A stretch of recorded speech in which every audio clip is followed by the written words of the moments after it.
What's good, guys? Fantasy Joe back here with my buy low and sell high series, talking about the players that you should be targeting and the ones that you should be moving on from, selling high on right now while you have the opportunity. If you guys are new to the channel, make sure you hit that subscribe button. Post a ton of regular season content to help you best your friends and family, off-season content to make sure you dominate those drafts. Everything you need to win fantasy football and bring that championship home. Hit that subscribe button to do so. Keep you up to date with everything that's going on and make those moves ahead of your league mates. Bring those wins home week after week. All right, and if you guys are new, make sure you hit that like button and hit me up in the comments down below. If you have any questions, traded ideas, anything, let me know. All right, let's talk about first. He's my number one sell high candidate right now. It is Raheem Mostert. Reason being just that he is the RB1. I think that this running back situation is going to get a lot more complicated as the weeks go on. Jeff Wilson will return from IR eventually. Also, we saw Devon Achane coming in over 200 yards on the ground his first real week. Obviously, he was slightly used in week 2. But I think he had like 1 or 2 carries in that game.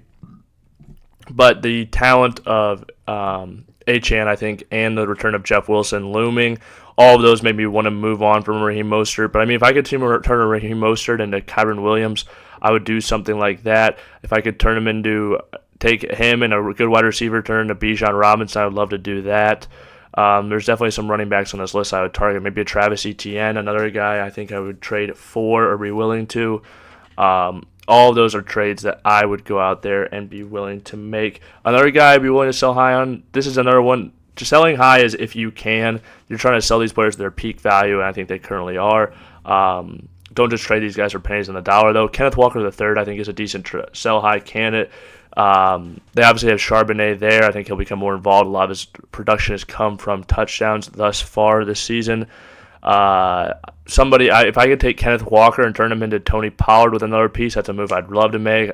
Honestly, rest of season, my top 3 running backs are probably McCaffrey, Bijan Robinson, and Tony Pollard. So those would be the type of elite guys I'd be trying to turn into. Or if you could go target a wide receiver, maybe turn Kenneth Walker into a Justin Jefferson or something like that. I think those are great ideas as far as building your roster goes. Okay, let's move on to the wide receivers. Now, a sell high candidate for me is Mike Evans. I do think Evans will be good this season. He's just been so fantastic at the start of the year, wide receiver 5. I think he's outdone himself a little bit fantasy production-wise. Like I said, I still think he'll be good. Back-end wide receiver 1, something like that. But if I could turn Mike Evans into an Amon-Ra St. Brown, I would absolutely try to get something like that done. A Stephon Diggs, absolutely as well. And obviously these top 4 guys, I would all be willing to do a deal for something like that. But see if you can't get one of the people in your league to buy high on Mike Evans. He's a big name. He's producing. I think all those things bode really well for him. Now let's talk some buy candidates. We're going to go back to the running back position for our first guy. He's down here probably a while. Austin Eckler, though, he's missed some games due to injury. When he returns with that Mike Williams injury, I think it's going to be awesome for him. Just the amount of targets he's going to soak up. I think he can have a similar number to last year now, and that should just propel him. And this offense is much better. The offensive line's greatly improved. The running game was really good when Eckler was there. I think all those things come back. I think he's an even bigger focal point of the offense with that Mike Williams injury than he was before. He'd be a guy to see if I could somehow get on my team. Another guy I'll throw out there that I think is a buy high candidate, Derrick Henry. I think there'll be much brighter days. We saw him produce even in contests where he didn't have a touchdown in week 1, found the end zone in week 2. Obviously, this week was abysmal, but I think moving forward, he'll be a much better contest where they're closer. I do think the Titans will get better than they are throughout the season. I just think Vrabel is a good coach. Don't think they're going to be some land beaters by any means, but I think they'll be a decent enough football team to make Henry a solid running back for fantasy. I do think you have to slightly adjust expectations. I don't see him being a top 5 guy, but I still think he can be an RB1 this season. And if you can find a manager that's panicking, go out there and acquire him. Another running back, while we're talking about it, is Josh Jacobs. I want to say he's RB25 right now. Josh Jacobs, 27, but he's averaging 8.3 points per game so far, but he's getting a ton of opportunities, close to 20 per contest. He plays the Chargers this week, which I think is a good matchup. I'd be excited for Josh Jacobs moving forward. He's just getting the ball so much. The offensive line does worry me a little bit, but that offensive line wasn't considerably better last year, in my opinion, so I still think you're betting on Josh Jacobs. He had a slightly slow start to start the season last year, and I think he's a guy who's just getting so much volume. Things will work out for him eventually. Now let's move on. Look at another name on here. This one is a quarterback, actually.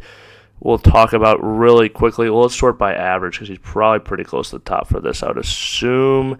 And that is Anthony Richardson. Anthony Richardson, you see the 17.7, scored basically 17 points in almost 17 snaps. Left that game early due to injury, dominated week 1. Just the running ability that he has, they're throwing the ball above average. All these point to really good production for him. Double-digit rushing touchdowns, I think it should be expected for him this season if he stays healthy. I think he's going to run the ball about 10 times a game. You combine those things for fantasy, he's going to be spectacular. If you can trade for him, if you need a quarterback, go out there, trade something for Anthony Richardson. I think you're going to get a guy who could eventually be top 5 in the year, and if he's not top 5, I think he's top 7. I think he's very close to that top 5. I think Anthony Richardson is going to be very good for fantasy with his rushing production, especially on a weekly basis. Now let's talk about some wide receivers. The guy to me that I really want to buy low on here is, I'm going to have to command F find him here.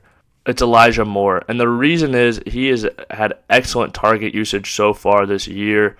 Really an encouraging sign for him moving forward. Obviously, it hasn't been, what you're hoping for this far. But let's take a look at his game logs. But you can just see 7 targets, 9 targets, 9 targets. I think these targets are going to start turning into fantasy production. I think he is a good player, and obviously he's being utilized well. He's still very young. Had that good rookie season, was good at Ole Miss in college. You look at his stats compared to like a Devonta Smith from college. Obviously, we're all past that, but that is the type of player I believe he is. Not necessarily Devonta Smith level. He's an elite wide receiver, but I think Elijah Moore is a very good option and a guy you can buy now for basically nothing now. I think brighter days are ahead. Deshaun's looked much better than he has in recent weeks. The Browns' defense, I think, was just extremely underrated when they played, and they played in that rain contest. Elijah Moore would be a wide receiver I would be trying to buy currently for sure. Rashee Rice is another guy. He's getting more and more targets, and his targets per route run is pretty high, so he'd be a guy I would be trying to acquire. Amari Cooper, I don't know if it's a huge, massive buy low, but he'd be a guy I'd be looking to acquire potentially. CeeDee Lamb down here. Looking at any other receivers out there. A.J. Brown, if you can still buy low on him, I think he's a great buy low candidate. Coming off of the game that he had last week, I'm really not worried about A.J. Brown almost at all. So I think he's going to get back to his old ways. I'd definitely be buying low on A.J. Brown. And I'll throw out one more wide receiver to buy low on, Christian Watson. He plays tonight. If you guys can add him to your roster, I think I would love to do that. I think he's going to have a good matchup today against Detroit, and I think it'll just get better for him as he plays more and more snaps. He gets more comfortable with Jordan Love. All right, if you guys have made it to this point in the video, please hit that subscribe button. Like I said, if you want to beat your friends and family in fantasy football, now is the time to do it. Just hit that subscribe button, get the information you need to win your league, and dominate your friends and family. Hit that like button if you have any questions or comments in the comment section down below. I'll respond as always, and it really helps out the algorithm, so please put some comments down there, guys. This has been Fantasy Joe. Thank you guys for watching.